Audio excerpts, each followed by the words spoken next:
How you doing, guys? This is Josh from Kingdom DTF. Welcome one more time to the channel, and if you're new to this channel, go ahead, subscribe to the channel, hit the like button, and stay tuned with this DTF community, because here we got knowledge for you about DTF printing and also other methods that we're going to start talking just maybe in a future or a few months. We're going to start talking about sublimation and also heat vinyl. Okay, but for today's video it's going to be question and answers number 6 for DTF printing. So let's start and jump to that question. All right, so here's the first one. As always, I start this type of video with the question, what is DTF? What is direct to film? As you know, direct to film have been in the market already for almost a year, at least here in the US. But overseas, this printing method have been more time. The thing is that they have been working with that, trying to develop a better printing and better inks and all of that. But for you that is the first time and you don't know what exactly is DTF printing or DTF, basically it's direct to film. So instead of DTG, that is direct to garment, garment as a shirt or maybe a piece of cloth or something like that. Direct to film is going to be when you printing your design with special inks into the films, all right? Into the films, that film, you're going to dry it a little bit, put some powder, melt the powder that is going to act as the adhesive, and then you're going to have a transfer ready to sell or just transfer to the shirt. So it's going to be similar. You can say it's like a hybrid between the DTG and also a sublimation. What I mean by this is that DTG is just for garment. You print the regular garment on cotton, polyester, but you need a special pre-treatment for that, and also blends. That's it. You cannot print with the DTG on a leather or maybe a spandex or another type of garment. Versus DTF, you can print on cotton, you can print on polyester, you can print on the blends, the spandex, the leather, and all that kind of stuff.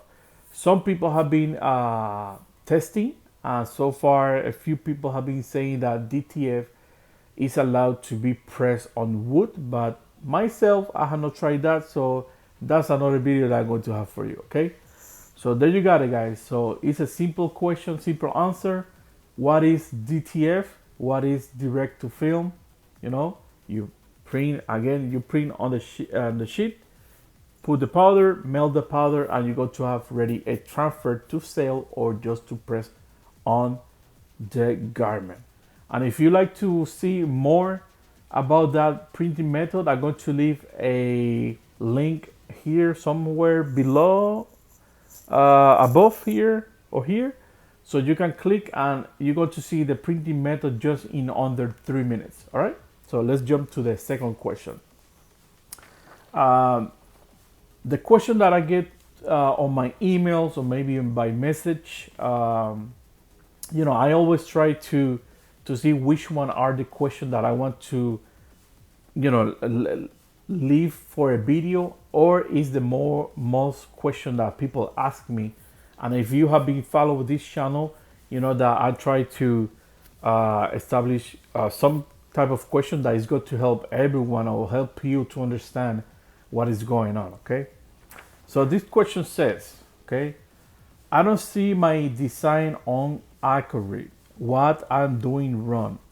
So if you are not seeing your image when you import the image into Acrylic, you're not doing anything wrong.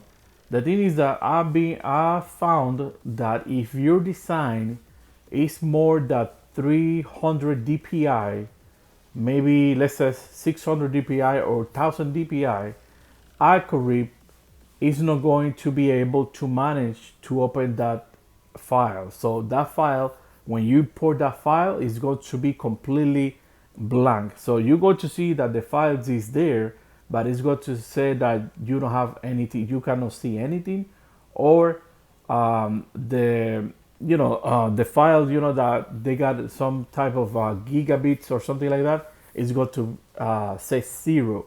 So for that reason, it's not going to be able to see that design, or you're not going to be able to print that design. Okay. Now, this happened lately, maybe a few months ago. I'm not sure if with the last update of Accurate, that is the 10.3, they have been able to fix that issue with people, importing designs that they're more bigger than 300 DPIs and having that issue. So if you still have that issue with the Accurate 10.3, what I'm going to recommend to you is just do your designs up to 300 DPI, and when you do it, and when you save that as a PNG, you're going to be able to open it on Accurate. Okay. All right. So the next question, guys, is a really easy question and simple. So I'm going to explain to you at least, the most popular printers that people are using right now. And that's going to be the L1800, the P400, and the P600. I know that there's a lot of people using the P800, and I forgot to to have here, the order of the colors. So that's the next question. Next question is, what are the color order for the L1800 or P400 or P600? So when the people asking this question is, what is the specific order that you're going to put the inks, or you're going to set the software with that specific inks, got to be the CMYK and the white. Okay. So for the L1800, you're going to set it on your Accurate or your maybe Catalink or another software that you're using that is a RIP software, in this order. Okay. L1800 is going to be YK WW, that is the white, MC. So it basically is going to be yellow, black, white, in the two middles. So you're going to see the tag of the L1800. The two middles is going to be white. Then you're going to have magenta and then cyan. Okay. For the P400, at least you can set it different ways, but this is the way that I did it for myself, and so far have been working fine. So I did YMCK, and the last four colors is white. Okay. The P400 have 8 colors compared to the L1800 is only 6 color. The head is only for 6, but the P400 is a 8 color and use a DX5 head. This head, I go to recommend you don't leave this head clogged, because it's an expensive head. The head only can cost you around $800 to $1,200. Okay, so it's a really expensive head. I got here a P400 behind me, and I try always to keep the cap station with the cleaning solution and cleaning all the head, because I don't want the head to get clogged, because I don't want to spend, to be honest, $1,000 in a head. And if I'm going to do that, maybe I can consider other printer versus getting the head, just because of that, because it's a really expensive head. If the printer is fast, yes, it's fast, but that is that. Then you got the P600, that the color order is YWWMCWWK. So that is got to be 8 colors, but then the P600 got 9 colors, so you got to leave blank the MK. So I think that one is the matte black. You got to leave that one empty, or just put the cartridge with something that just empty. Okay, because remember, this at least P400, the P400, P600, you're going to make those printers shipless So it's not going to be reading the cartridge if it's low or high on inks. So basically always the ink is going to be high when you do your printers as shipless. Okay. So again, that's yellow, white, white, magenta, cyan, white, white, and black. Okay. So I hope this helped you guys to understand the order that you need to set up your printer on the software, and also the order that you're going to put your cartridges or maybe on your printer. Okay. So next question is related to printers also. So is what is the best printer to start DTF? So as you know, everyone start with the L1800 because L1800 was the first DTA printer, the first printer that it was converted to be able to do DTF. It doesn't mean that the L1800 is a DTF printer. No, no, no. L1800, you can use it too to, if you put sublimation inks, you can use the L1800 for sublimation, or maybe if you got another printer, it's the same way. When we're talking about conversion to something, is that instead of using the regular inks, you know, the dye inject ink, we use different inks, sublimation, DTF, DTG inks. For that reason, it's a converter printer. It doesn't mean that those printers are specific a DTF printer. Okay.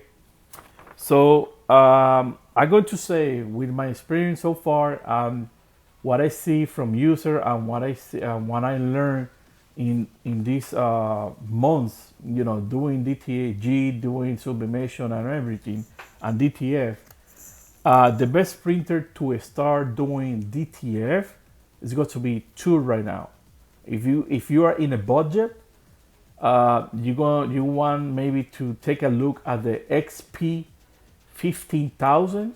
That is an Epson printer that people start converting that printer maybe a few months back. People start converting those printers and have been working so far, you know, decent. We can say decent, but remember that this printer we need to get maintenance because of the white ink. So we got the XP 50,000 that you can is the more cheapest printer right now, so you can use as a DTF. And then you got the L1800 that is the most people have, the more I can say the most printer that have been sold over, you know, different companies on overseas is the L1800, and the one that we sell right now in our website. So you can start with those two. Then maybe you can, if you find maybe a 1430, you can use that one too, or maybe the 1400, you can start with that one too. But the most that you're going to see on the market is going to be the XP 50,000 and the L1800. Okay. Then for a little bit more advanced users, that they already know a little bit about DTF, or have been seeing videos, or have been maybe go to a friend house and see it and try it, and, you know, do a good research about it, and they're confident that you can do you can start with the DTF.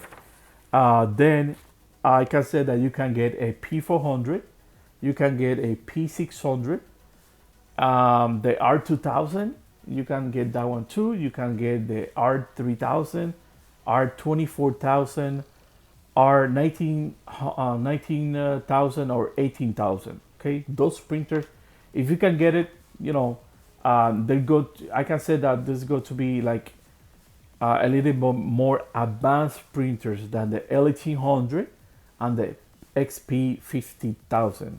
So those two, you know, L1800 and XP 50,000, it's going to be for beginners.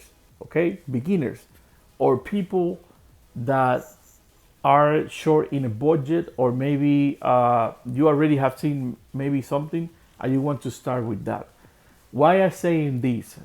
I'm saying this because you're going to have a printer that you're going to be learning with it. Okay, you don't want to go and get a maybe a 70, 80 printer that is a 24 inches to do DTF, and then you find out that you don't know what you're going to do, and then you're going to have your head is going to clog, and then you're going to say, oh, this printer doesn't work, or the dealer that I got it from is selling me something that doesn't work, because you instead start learning step by step, you went to the big leagues that is a 24 inches printer. So I don't want you to go through that and throw away that kind of printer to the trash, because it's expensive printer. Okay. So those one again, LE300 XP 15,000 for beginners. For more advanced users, P400, P600, R2000, R3000, R24000, 19,000, and 18,000. Oh, I forgot. You also got the 3880. That is a good printer for that. Then you got for more advanced users that need maybe more speed and power. You're going to have the P800. The P800 is a bigger printer. It's not a 13 inch printer. That one is a 17 inches printer. So you can use maybe a roll for that to print with that printer. So you got the P800, the 4880, and then excuse me, if you want to go to a more advanced printer like 24 inches, you can do the 7880, 79,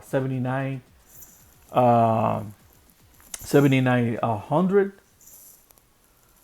And for the most advanced that need for productions, okay, then you got your industrial printers. Industrial printer like the 24 inches printer, or the new ones like this one over here on my screen, that is the 912.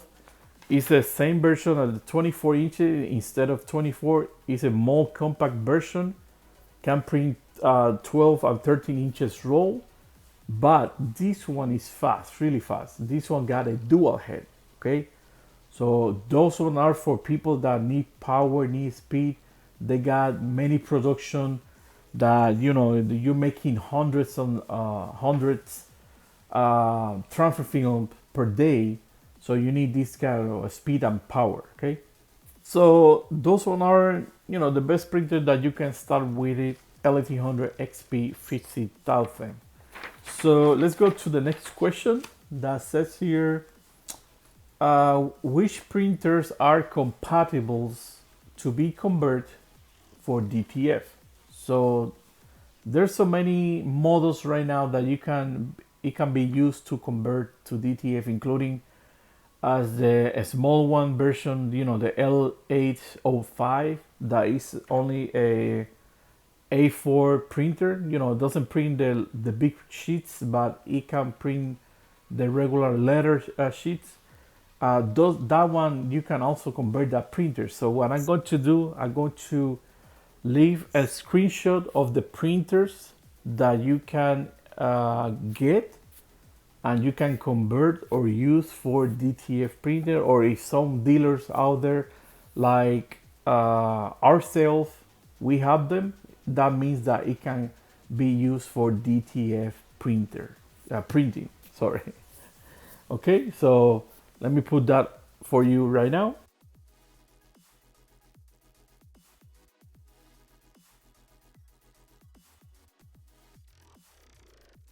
So next question is, what is the shipping time frame right now in the market? So this is something that we, the dealers, the suppliers, to be honest, we don't know and we cannot control. So this is just a sample that I'm going to give to put out there, so you can have maybe a little bit of idea. So what I mean by this is that we are based here in Florida, United States, Florida. So when someone that is from the state of Florida purchase something from our store on our website, um, and they choose, for example, UPS, it's going to say 1 day. It's going to say 1 day because we are here. That package can get to them just in 1 day. But, but this doesn't mean that it's going to be the same day that you purchase, then you're going to receive the package the next day, because that doesn't work like that. Not even a big company, a big marketplace, I don't want to mention name, uh, do that. Because remember, you have to wait for the time to process the order, the package the order, and then give that order to UPS, or the UPS come to the location and pick up your package. So at least that's going to be like 1 day or two, and then you're going to receive your package. Okay, so don't think about if you see a time frame that says 1 day, but you also need to count at least 1 or 2 extra days for your package, if at least you're getting something from us here in Florida. If you're in another state, maybe it's got to be 3 days or 4 days. I know California, if I send something to California, I got many customers there, it's got to be 4 days. And if I send to Texas, I got many, many, many users over there, many customers in Texas. So I salute everyone over there in Texas. It's going to be around 2 or 3 days for them. But as always, at least our company, Kingdom DTF, we try to process the orders in 1 day and then ship out the next day, unless it's a holiday, or maybe it's a weekend, that on weekend week, UPS don't pick up from us. Now, if we're talking about something that you purchase from overseas, direct from overseas, um, those one are more complicated, you can say, at least at this time, because you got the COVID, 19 going on. Some ports in China, maybe they have minimum personnel working, or maybe the port is closed, or the minimum personnel is working over there, and then you're going to have this type of delays on shipment. So something that maybe you can get in 2 weeks or 1 week is going to get delayed. Now it's going to be maybe 3 weeks or maybe the month. I know people for sure, I have many customers that they went from L1800 to the big leagues, getting the 24 inches printers. They decide to go direct to a manufacturers overseas.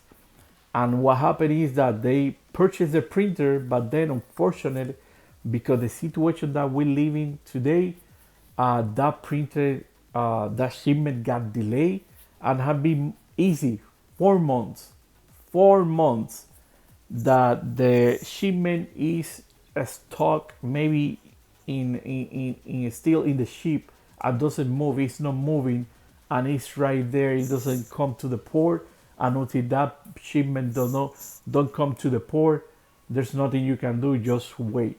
So unfortunately, that is what happening these days. And the last question that I got for this video, guys, I was thinking to skip this question because it's a lot of things that is related to this question, but I think it's something important that you also understand if you are trying to get into DTF printing, something that you can understand, or if you're already doing DTF printing, is something that you can understand better and try to manage, the best way you can. And also keep in mind that it doesn't matter if it's DTF, DTG, sublimation, any type of printing method out there, you need to do your maintenance, because these printers, okay, these printers are machines. You cannot expect from a machine to be okay 100% or just buy a machine and plug and play on your PC or laptop, and just expect that, put the design, click the button, and you are going to have your design, because it's not that way, guys. And this is something important that I remind every person that asks us a question when they want to start DTF printing. It's really important that you understand what you're going to start doing, so you have a really or you can say a better experience when you're doing DTF printing. Okay, remember, this type of printing is going to require maintenance. It's just like your car. If you got a car and you put gas on it and you run that car and you don't check the oil, or you put so many miles on the car and you don't take care of that car with the maintenance, what is going to happen? Your car is going to break down on you. So it's the same for the machine. You need to take care of your machine, so the machine give you the best results printing out there for again, like for DTF, sublimation, DTG, all the kind of stuff. Okay, so this question have been many times lately, and I decided to put it in this video. So it's got to be why my white ink is not printing. So it can be many things, to be honest. It can be many things why the white ink is not printing. I can say, for example, it can be the weather where you live. Is it too cold? If it's too hot? How is the humidity inside your room? Why, it can affect those inks, especially the white one, how the white is going to come out, or it doesn't going to come out. Okay, so I'm going to give you some tips that you can follow and check if your white ink is not printing. But then this is something that I follow.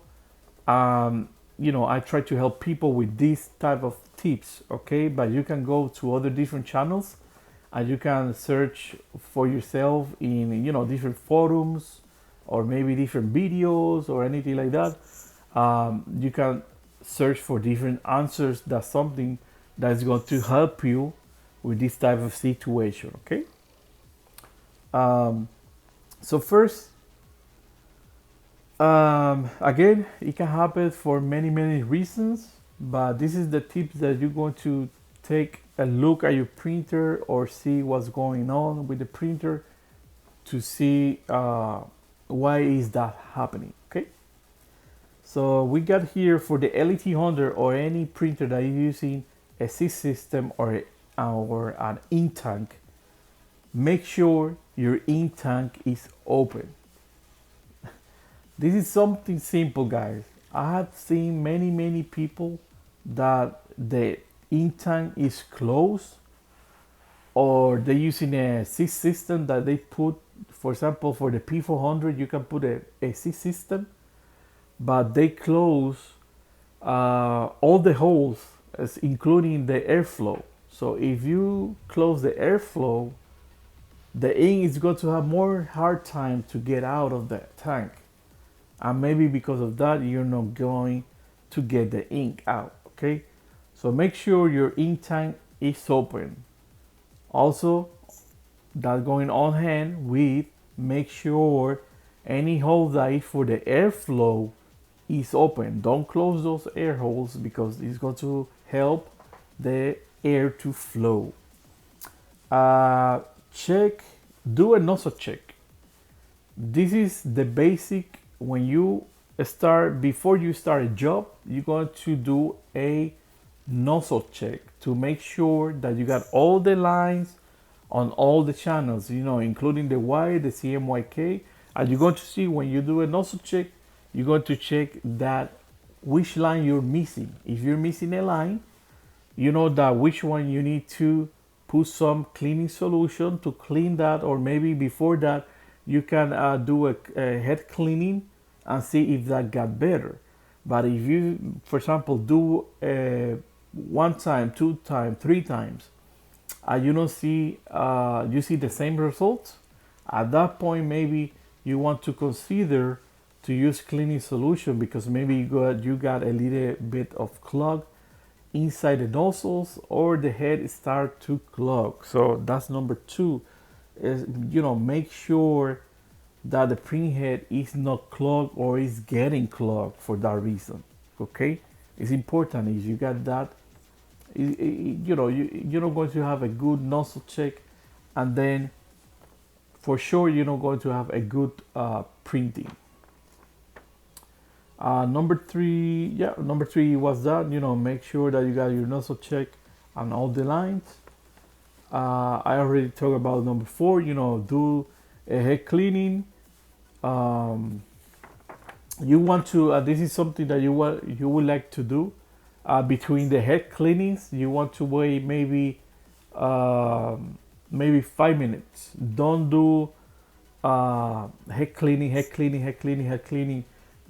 one behind the other one, because when you do this, sometimes what is happening is that the liquid go to places that you don't want to go. Okay, and when the printer go to those, when the liquid go to places that you don't want to go, maybe the cable, the print head, or maybe go to the motherboard somehow, you can have a shortage on your power motherboard, or your cable can get burned, and then damage the print head, and then you're going to find yourself, with the two lights, blinking at you.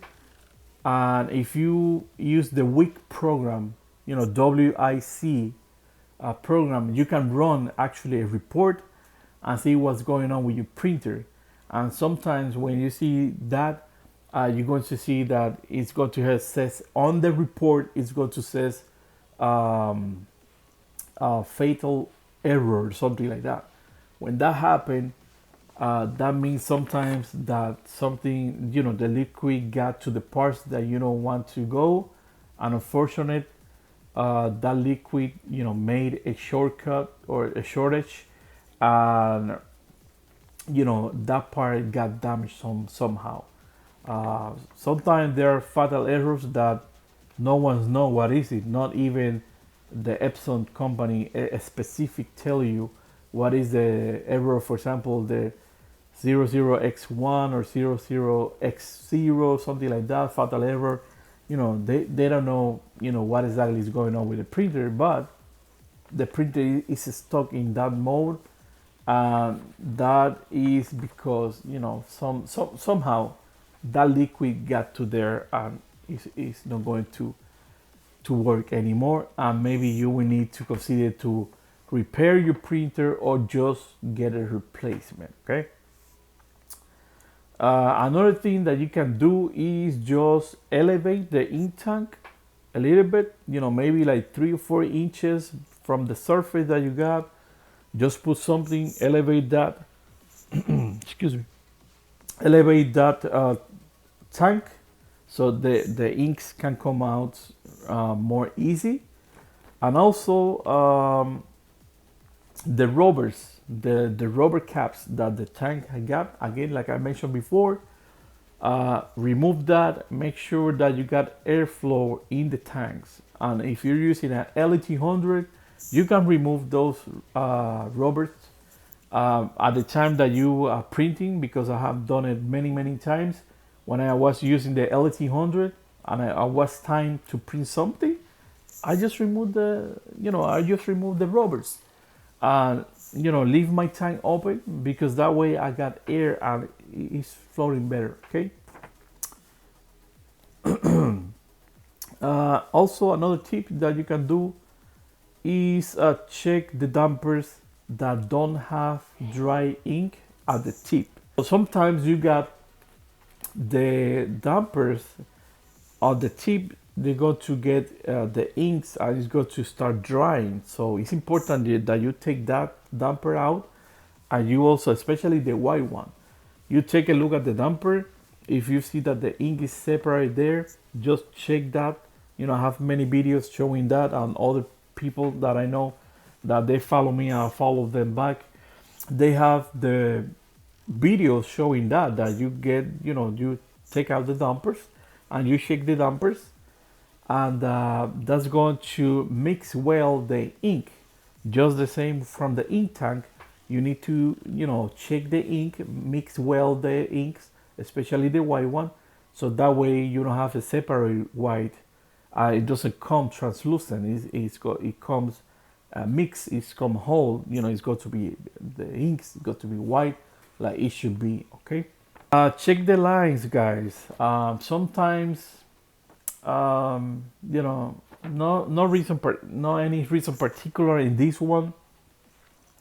You get your lines somehow get holes. So maybe when they did it from the manufacturer, they did not see, and they put a bad ink line, or maybe they put the line but it was stuck in a place that you're not seeing. And then what is going to happen if the line is stuck, obviously the ink is not going to flow, or if the line got a hole, the ink is not going to reach the dampers. And then if you don't check that, then you're going to see like, oh, what's going on.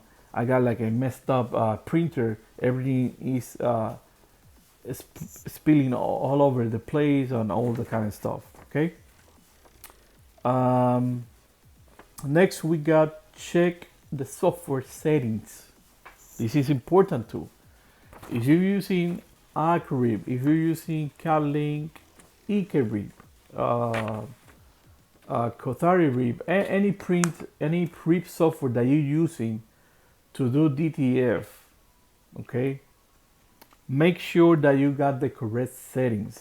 What I mean by this is that in Acrib, when you click print, it's going to pop up a window, and that window is going to ask you on the bottom if you want to print just white, or if you want to print, it's going to ask you print color plus white, the two at the same times, and then print color first, or print white on top of that.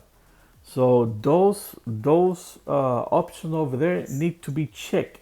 If you don't check those options, what you're going to have is that the white is not going to come on top of that, and then you're going to say, oh, the printer doesn't work, or the software doesn't work.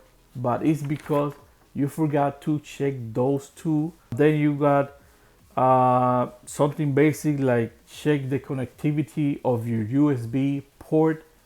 On the PC or laptops, the USB sometimes go to sleep or power down. You can say that it's more like a power down mode, and you don't know it, and then it's not going to be reading your printer. So make sure that the USB port, it doesn't power down on you. The same way, you don't want the USB power down when you're using a USB dongle for the Acrib or maybe the CatLink. You don't want that USB power down, because then it's not going to be able to read what is connected over there. So you don't want that. And like I mentioned before, check the temp of your room. It's important. I always got one of these here. We sell this one is a different one, but we sell this on our website. It's called a humidity monitor.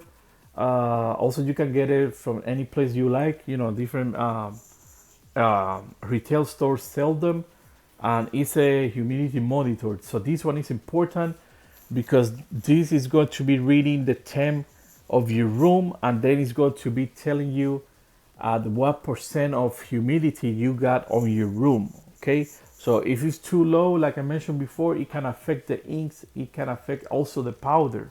The humidity, it can affect the powder. If it's too high, it's going to be doing the same. If it's too cold, too hot, depending where you are, Arizona is too hot, California is too hot, Texas is hot, but then you got Michigan is too cold. We don't want to talk about the winter because over there is at the north, there it's going to be really cold. So you want to use this to manage your room temp, so you can have it right there. And this one is going to tell you that, oh, it's okay, it's not too low, it's not too high. So I always try to keep mine between maybe 45 to 56, 55, you can say. Right now I got it, my humidity at 51, as you can see. And over here you see that I got what temp I keep my house and my room, between 77 and 68. And right now it's 79. It just changed. You was saying 77, but it just changed.